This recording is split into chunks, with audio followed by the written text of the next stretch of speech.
हरि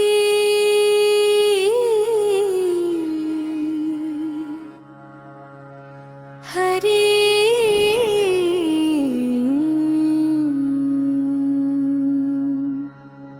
हिरण्यवर्णां हरिणीं सुवर्णरजतस्रजां हिरण्यवर्णां हरिणीं सुवर्णरजतस्रजां चन्द्रां हिरण्मयीं लक्ष्मीं जातवेदो मावाव हिरण्मयीं लक्ष्मीं जातवेदो मावाव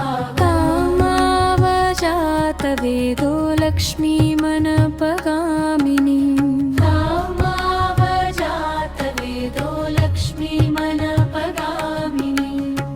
यस्यां हिरण्यं विन्देयं गामश्वं पुरुषानहम् यस्यां हिरण्यं विन्देयं गामश्वं पुरुषानहम् अश्वपूर्वां रथमध्या हस्तिनादप्रबोधिनी श्रियं देवीमुपह्वये श्रीर्मादेवी जुषताम् कासोऽस्मितां हिरण्यप्राकारामार्द्राञ्जवलन्तीं कासोऽस्मितां हिरण्यप्राकारामार्द्राञ्जलनन्तीं पद्मे स्थितां पद्मवर्णां तामिहोपह्वये श्रियम् पद्मे स्थितां पद्मवर्णां तामिहोपह्वये श्रियम् चन्द्रां प्रभासां यशसा ज्वलन्तीं श्रियं लोके देवजुष्पामुदारां चन्द्रां प्रभासां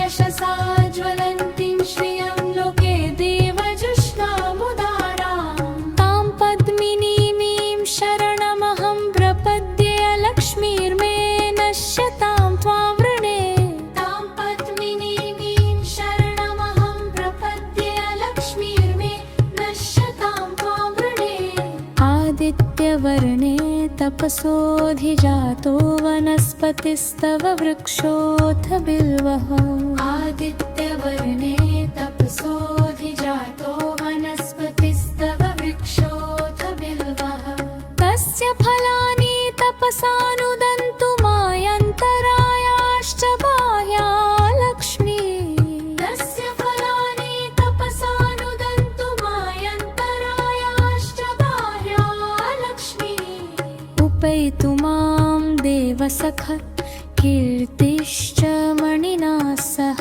उपैतु मां देवसख कीर्तिश्च मणिना सह प्रादुर्भूतोऽस्मि राष्ट्ररस्मिन् कीर्तिमृद्धिं ददातु मे प्रादुर्भूतोऽस्मि राष्ट्ररस्मिन् कीर्तिमृद्धिं ददातु मे क्षुत्पिपासामलां ज्येष्ठामलक्ष्मीर्नाशयाम्यहम् क्षुत्पिपासामलां ज्येष्ठामलक्ष्मीर्नाशयाम्यहम् अभूतिमसमृद्धिं च सर्वान् निर्नुद मे गृहात् अभूतिमसमृद्धिं च सर्वान् निर्नुद मे गृहात् गन्धद्वारां दुराधर्षां नित्यपुष्टां करीषिणीं गन्धमायां दुराधर्षां नित्यपुष्टां करीषिणीम् ईश्वरीं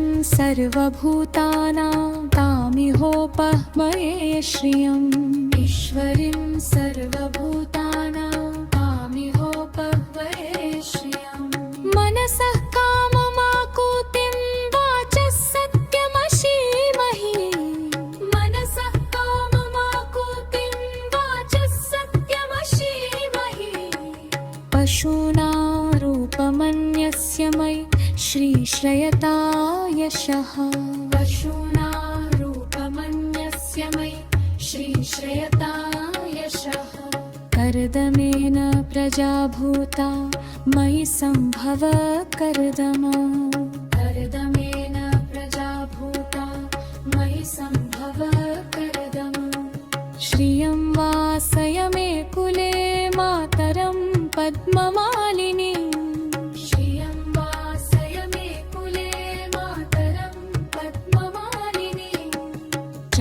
सृजन्तु स्निग्धानि चिक्लीतवसमे गृहे आपसृजन्तु स्निग्धानि चिक्लीतवसमे गृहे निज देवी मातरं श्रियं वासय मे कुले निज देवी मातरं श्रियं वासय मे कुले आर्द्रां पुष्करिणीं पुष्टिं पिङ्गलां पद्ममालिनीम् आर्द्रां पुष्करिणीं पुष्टिं पिङ्गलां पद्ममालिनीं चन्द्रां हिरण्मयीं लक्ष्मीं जातवेदो मावह चन्द्रां हिरण्मयीं लक्ष्मीं जातवेदो मावह तां मावह जातवेदो लक्ष्मीमनपगामिनीं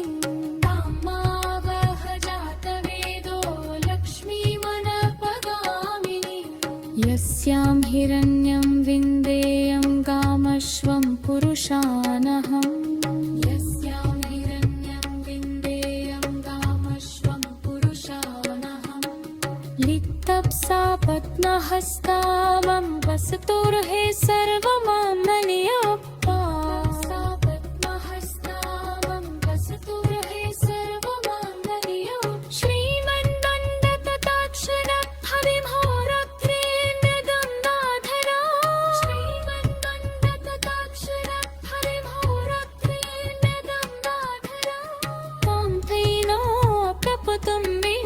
सरसिजां वन्दे मुकुन्दप्रिया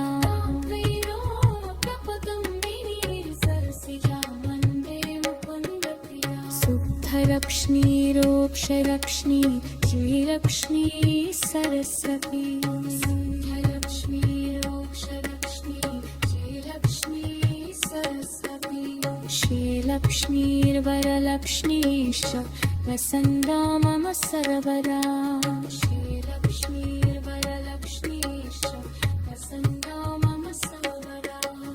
वरां पुषोपाशमहेति मुद्रां तैर्भवन्तीं कवलासिनस्थो वरां पुषोपाशमहेति मुद्रां तैर्भवन्तीं कवलासिनस्थो बालार्कपोतिनतिथां किमेतां भजेऽहमाद्यां जगदीश्वरी त्वम्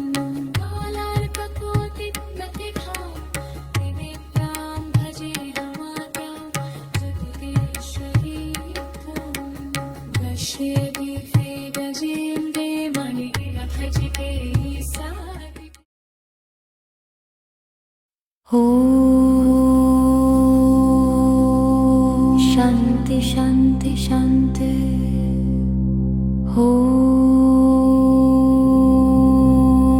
शान्ति शान्ति शान्ति अथ श्री इन्द्रकृतश्री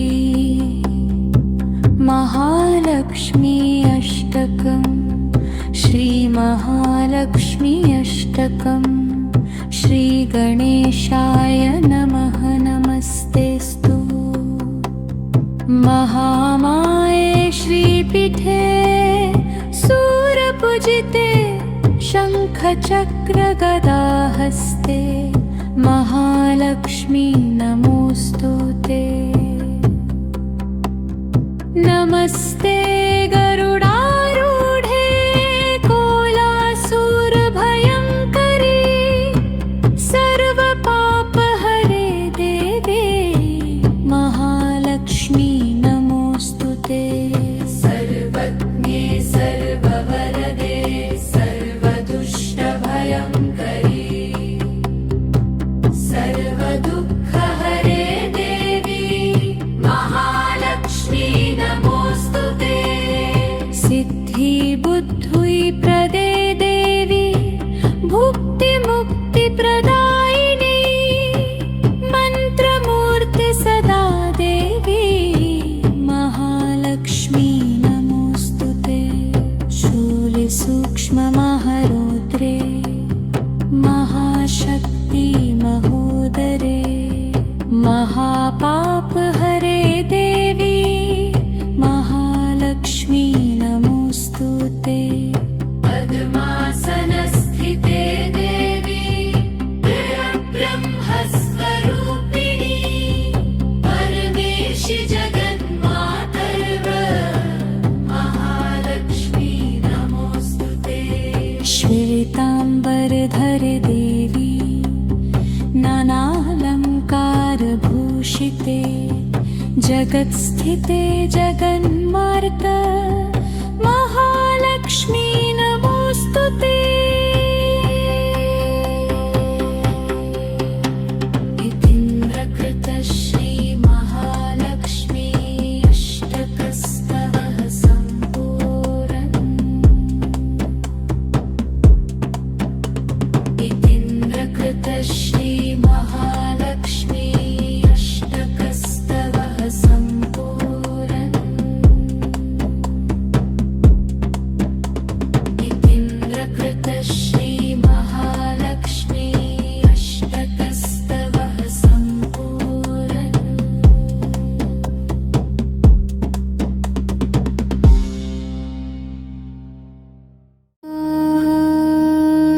भाग्यलक्ष्मी नमस्तेऽस्तु परब्रह्मस्य रूपिणी यशो देहि धनं देहि सर्वकामाश्च देहि मे। सन्तानलक्ष्मी नमस्तेऽस्तु पुत्रपौत्रप्रदायिनी सन्तानलक्ष्मी वन्देऽहं। पुत्रान् देहि धनं देहि सर्वकामाश्च देहि मे। विद्यालक्ष्मी नमस्तेऽस्तु ब्रह्मविद्यास्वरूपिणी रिद्ध्रां देहि कलां देहि सर्वकामाश्च देहि मे। धनलक्ष्मी नमस्तेऽस्तु सर्वदारिद्र्यनाशिनी धनं देहि श्रियं देहि सर्वकामाश्च देहि मे। धन्यलक्ष्मी नमस्तेऽस्तु सर्वाभरणभूषिते धन्यं देहि धनं देहि सर्वकामाश्च देहि मे। मेधालक्ष्मी नमस्तेऽस्तु कलिकल्मषनाशिनी भक्त्यां देहि श्रियं देहि सर्वकामाश्च देहि मे। गजलक्ष्मी नमस्तेऽस्तु सर्वदेवस्वरूपिणी अश्वान् गोकुलं देहि सर्वकामाश्च देहि मे। धीरलक्ष्मी नमस्तेऽस्तु पराशक्तिस्वरूपिणी वीर्यं देहि बलं देहि सर्वकामाश्च देहि मे। जयलक्ष्मी नमस्तेऽस्तु सौमङ्गल्यविवर्धिनी भाग्यं देहि श्रियं देहि सर्वकामाश्च देहि मे। कीर्तिलक्ष्मी नमस्तेऽस्तु विष्णुवक्षस्थलस्थिते कीर्तिं देहि श्रियं देहि सर्वकामाश्च देहि मे। आरोग्यलक्ष्मी नमस्तेऽस्तु सर्वरोगनिवारिणी आरोग्यलक्ष्मी वन्देऽहम्। आयुर्देहि श्रियं देहि सर्वकामाश्च देहि मे। सिद्धलक्ष्मी नमस्तेऽस्तु सर्वसिद्धिप्रदायिनी सिद्धिं देहि श्रियं देहि सर्वकामाश्च देहि मे। सौन्दर्यलक्ष्मी नमस्तेऽस्तु सर्वालङ्कारशोभिते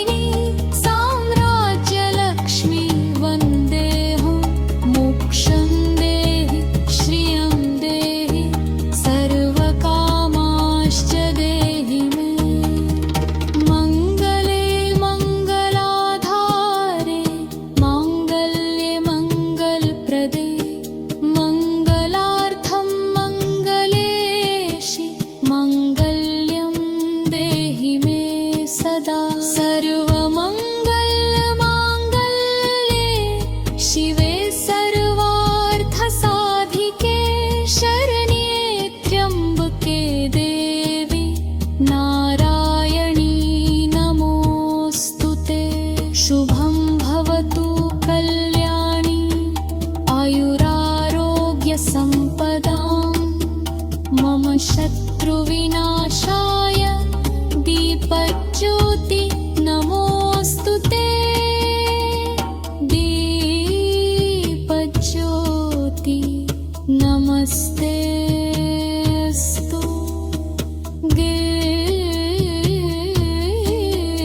दीपज्योति नमोऽस्तुते।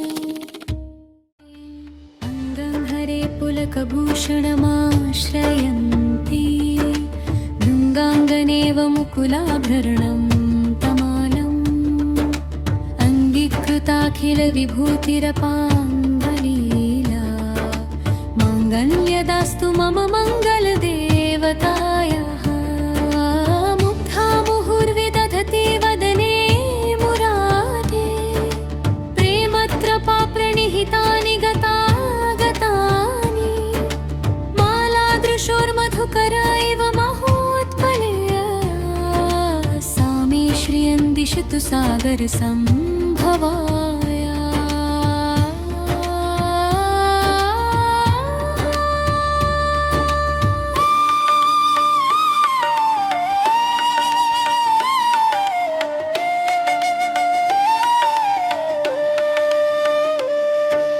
विश्वामरिन्दपदविभ्रमदानदक्षम् आनन्दहेतुरधिकं मधुविद्विषोऽपि सन्निषीदतु मयि क्षणमीक्षणार्धम् इन्दीवरोदरसहोदरम् इन्दिरायाः। मीलिताक्षमधिगम्य मुदा मुकुन्दम् आनन्दकन्दमनिमेषमनङ्गतन्त्रम् आकेकरस्थितकनीनिकपक्ष्मनेत्रम् भूते भवेत् मम भुजङ्गशयाङ्गनाया।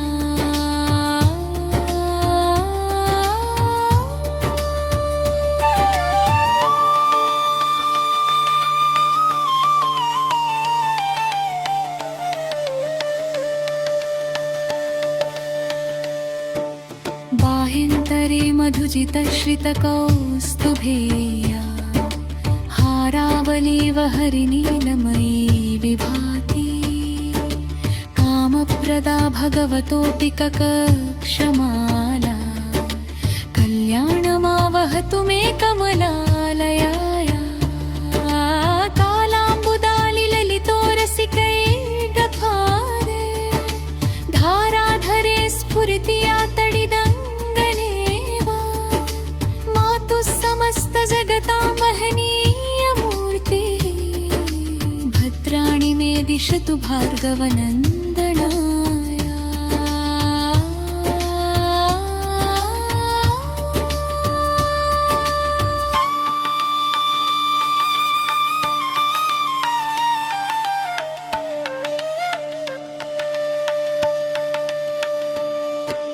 प्राप्तं पदं प्रथमतः खलु यत्प्रभावात् माङ्गल्यभाजि मधुमाथिनि मन्मथेन मय्यापतेत्तदिह मन्थरमीक्षणार्धम् मन्दालसं च मकरालय कन्यकायाः दद्यात्तयानुपवनो द्रविणाम्बुधारा अस्मिन्न किञ्चन विहङ्गशिशो विषण्णे दुष्कर्मधर्ममपनय्य चिराय दूरं नारायणप्रणयिनी नयनाम्बुवाः।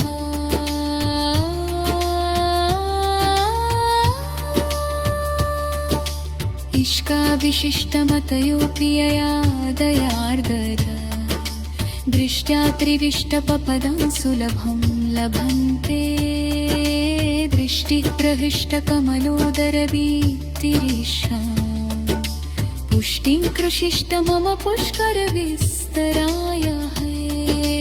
गीर्देवतेति गरुडध्वजसुन्दरीति शाकम्भरीति शशिशेखरवल्लभेति सृष्टिस्थितिप्रलयकेलिषु संस्थिताय तस्यै नमस्त्रिभुवनैकगुरोस्तरूण्यै।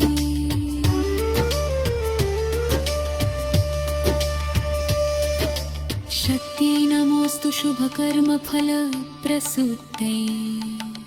रत्यै नमोऽस्तु रमणीयगुणार्णवायै। शक्त्यै नमोऽस्तु शतपत्रनिकेतनायै। पुष्ट्यै नमोऽस्तु पुरुषोत्तमवल्लभायै।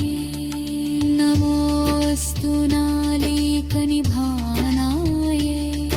नमोऽस्तु दुग्धोदधिजन्मभूते। नमोऽस्तु सोमामृतसोदराय। नमोऽस्तु नारायणवल्लभाय। सम्पत्कराणि सकलेन्द्रियनन्दनानि।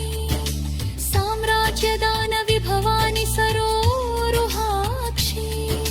त्वद्वन्दनानि दुरिताहरणोद्यतानि। मामेव मातरनिशङ्खलयन्तु नान्यम्।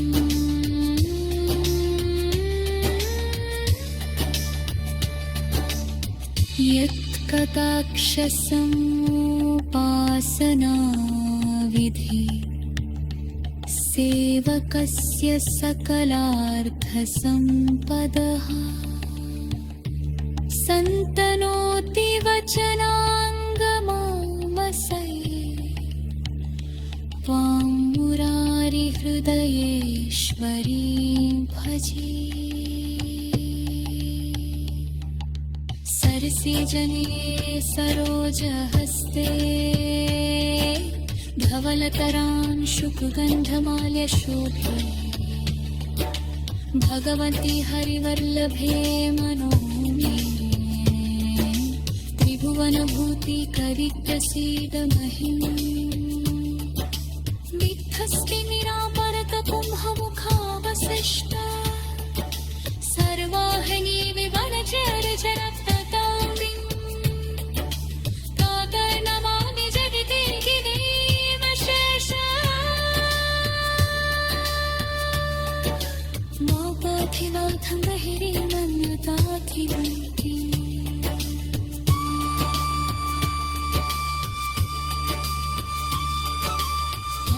कमलाक्षमन्युधीतं विभुरापुरतिरं विधीरपाणे। अवलोकय वामकिञ्चयानि। रथं कात्वतिक्तिमूलयायाः।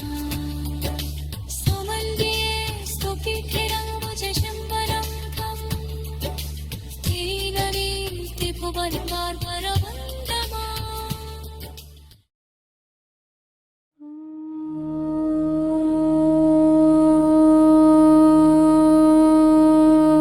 श्रीपरमात्मने नमः।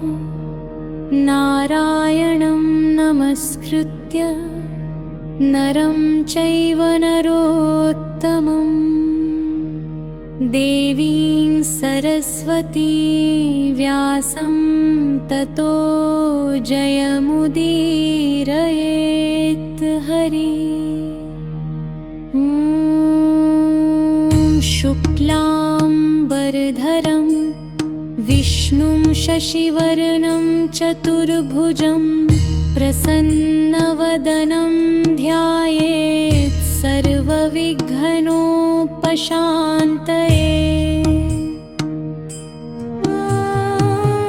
यस्य द्विरदवक्त्राद्या पारिषद्या परशतं। विघ्नं निघ्नन्ति सततं विश्वक्सेनं तमाश्रये। व्यासं वसिष्ठनप्तारं शक्तेः पौत्रमप्रल्मषं। पराशरात्मजं वन्दे शुक्तातं तपोनिधिम्। व्यासाय विष्णुरूपाय व्यासरूपाय विष्णवे।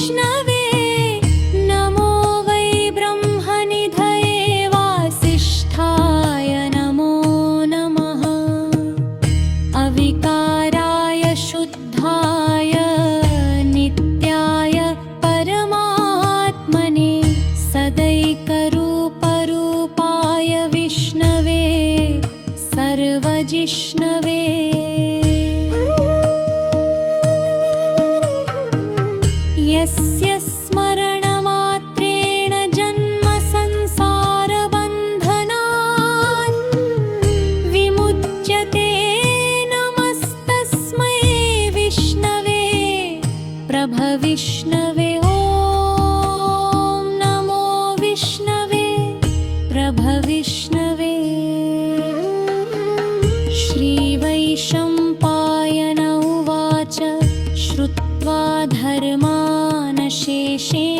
पावनानि च सर्वशः युधिष्ठिरः शान्तनवं पुनरेवाभ्यभाषत।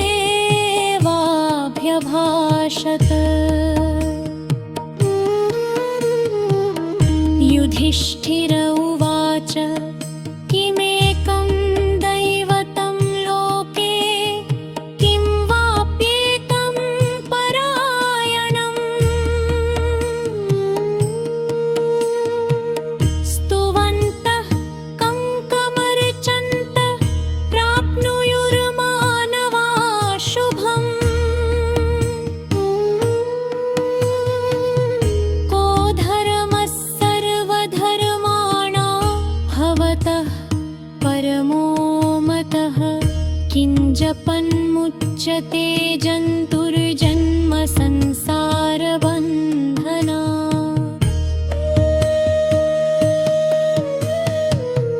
भीष्म उवाच जगत्प्रभुं देवदेवमनन्तं पुरुषोत्तमं स्तुवन्नाम सहस्रेण पुरुषः सततोत्थितः। तमे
अतुलः शर्भो भीम समायज्ञो हविर्हरि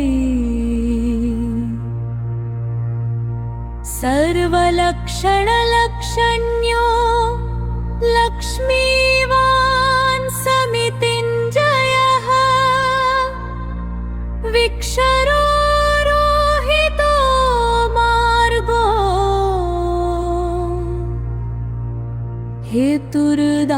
हेतुर्दामोदर सहः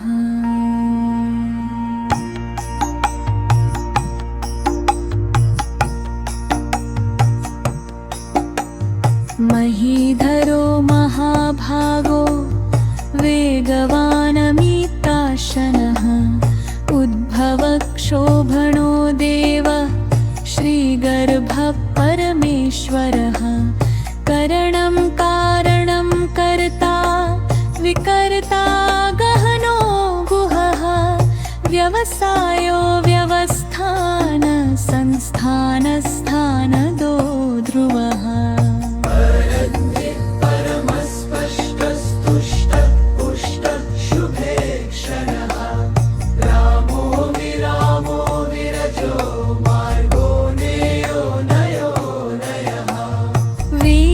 शक्तिमता श्रेष्ठो धर्मो धर्मविदुत्तमः वैकुण्ठ पुरुषः राणा प्राणन कनदो प्रभुः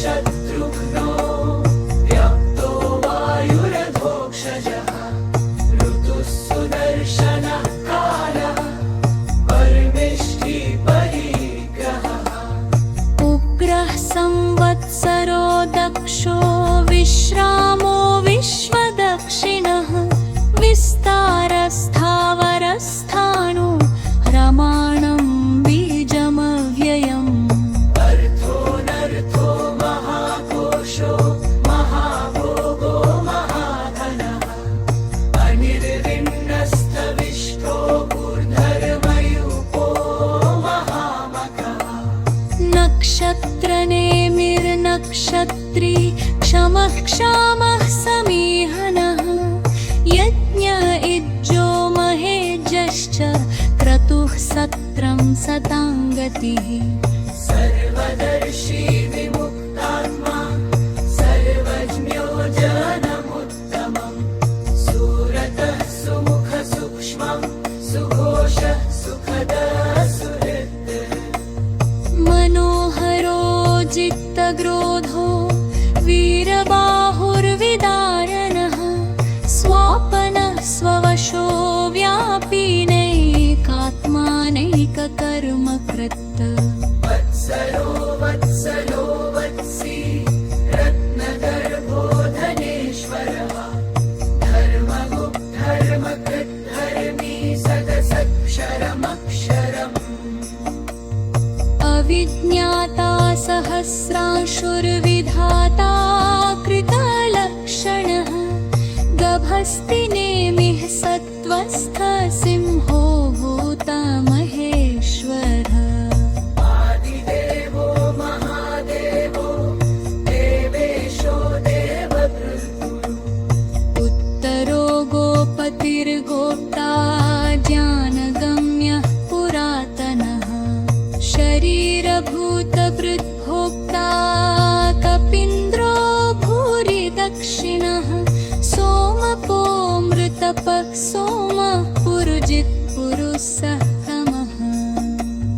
विनयो जयः सत्यसन्धो नाशायः सात्वताम्पति जीवो विनयिता साक्षी मुकुन्दो मितविक्रमः अम्भोनिधिरनन्तात्मा महोदधिष्योऽन्तकः अजो महार्हः स्वाभाव्योजितामित्रः प्रणो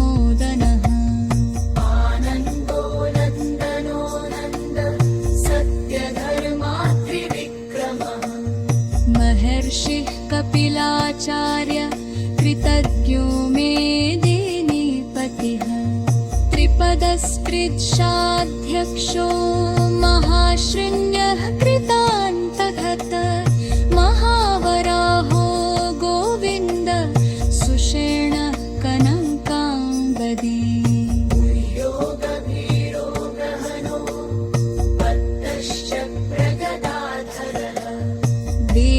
स्वाङ्गोजितः कृष्णो दृढः सङ्कर्षणोच्युतः वरुणो वारुणो वृक्षः पुष्कराक्षो महामनः भगवान् भगहानन्दी वनमाली हलायुधः आदित्यो ज्योतिरादित्य सहिष्णुर्गतिः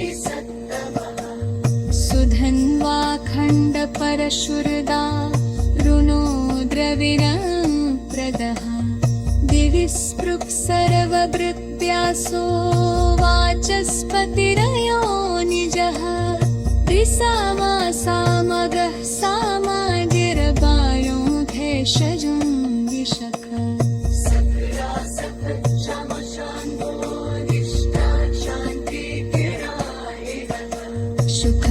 शान्तिदः सश्रागुण कोहेशयः द्रोहितो गोपतिर्गोप्ता वृषखाक्षो वृषप्रियः हनिवर्तीरे प्रोक्तापासं शीताक्षेण कृच्छिवनः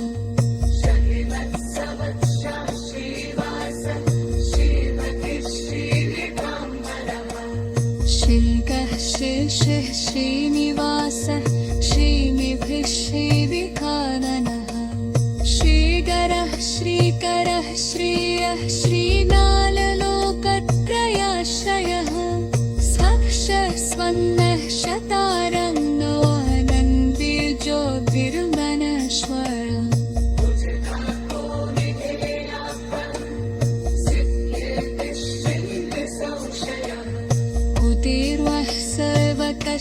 सर्वकश्चक्षुरनीशः शाश्वतस्थिरः घोषयो भषरो भूतिरनिश्वाहि शोकरोशनः पेचिष्वानर्जितः कुम्भो विशुद्धात्मो दिशोधः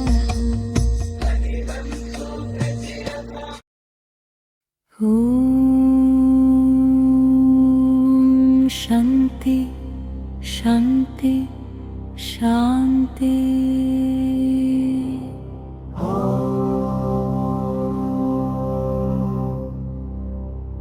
विद्वत्तमो वीतभय पुण्यश्रवण कीर्तनः उत्तारणो दुष्कृतिः पुण्यो दुःस्वप्ननाशनः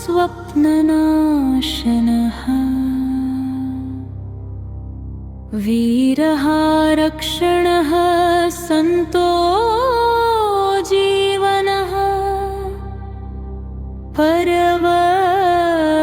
परवस्थितः